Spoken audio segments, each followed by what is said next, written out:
जनताको चुनावी कथा। एक पटकको कुरा हो, जनबस्ती नामको एउटा रमाइलो गाउँ थियो। त्यहाँ सबै जात जाति, धर्म, वर्ग र पेशाका मानिसहरू बस्ने गर्थे।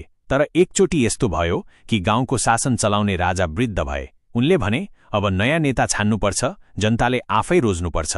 गाउँमा खैलाबैला मच्चियो। विभिन्न ठाउँबाट सेवक भन्ने नाममा नेताहरू उठे। कोही पुराना अनुभवी, कोही नयाँ जोशिला, कोही धार्मिक, कोही बाहिरी संसारबाट फर्केका। हरेकले आफ्नो आफ्नो पक्षमा प्रचार सुरु गरे। तर नेताहरूमा एउटै कुरा समान थियो, सबैले गधा चढेर प्रचार गर्न थाले। गधाहरू गाउँका सबैभन्दा व्यस्त प्राणी भए। बिहानदेखि बेलुकासम्म नेताहरूलाई बोकेर घर घर, चौतारा, मेलामा लैजाने, भाषण सकिएपछि बोकेर फर्काउने। गधाहरूको मुखमा न त पानी न थकाइको विश्राम। एउटै कुरा सुनिरहन्थे, हामी जनताको सेवक हौं, जनतालाई राजा बनाउनेछौं। गधा सोच्थ्यो, हामी पनि जनता हौं, सायद हामीलाई पनि राजा बनाइदेला। चुनावको दिन आयो। नेताहरूले चकचके चस्मा, चिल्लो भाषण र चकलेट बाँड्दै मत मागे। जनताले त उत्साहित भएर भोट हालिदिए। कसैले जात हेरेर, कसैले भाषण सुनेर, कसैले साथीको सल्लाहले। तर गधाले त भोट हाल्नै पाएन।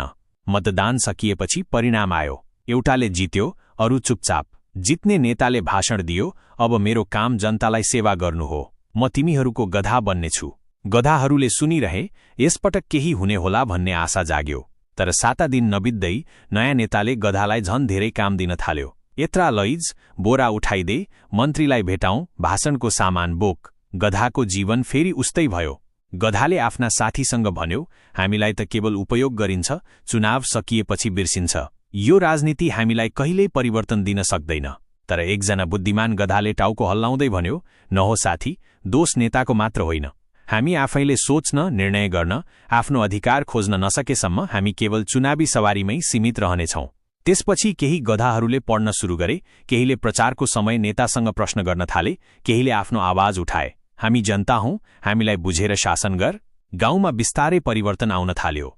यो कथा एउटा गहिरो व्यङ्ग्य हो। गधा जनताको प्रतीक हो, जसले चुनाव आउँदा नेताको प्रचारको बोझ बोक्छ, तर भोट दिएपछि बिर्सिन्छ।